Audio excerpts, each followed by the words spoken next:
90 ans de Tintin et pourtant le reporter mythique d'Hergé ne vieillit jamais. L'univers Tintin occupe encore les étagères des librairies et des foyers belges. Le secret de cette jeunesse, une narration riche et prégnante qui ouvre les portes sur le monde. Et c'est vrai que Tintin, c'est quand même le classique qui fait voyager, qui apprend aussi beaucoup de choses sur les autres cultures. Donc je trouve que c'est intéressant aussi pour les enfants. Parfois ils me demandent par rapport à ce qu'ils lisent, des explications, etc. Donc c'est vrai que ça les fait voyager en même temps. C'est intéressant. Le propriétaire de la librairie Jaune 2 à Wavre le confirme, le goût de l'aventure et des voyages l'emporte sur le temps qui passe. Donc oui, Tintin avait ce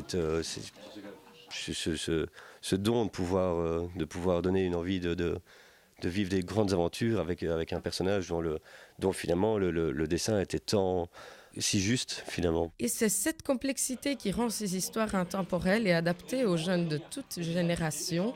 Les 24 albums de Tintin font partie du patrimoine des Belges et se transmettent d'une génération à l'autre.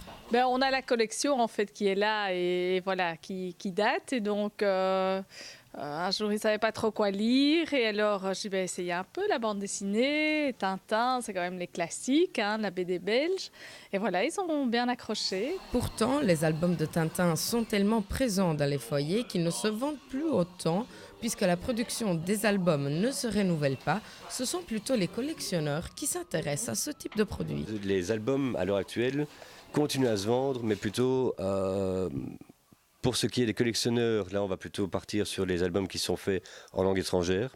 On a effectivement des gens qui vont se spécialiser dans un album, mais avec une kyrielle de différentes éditions.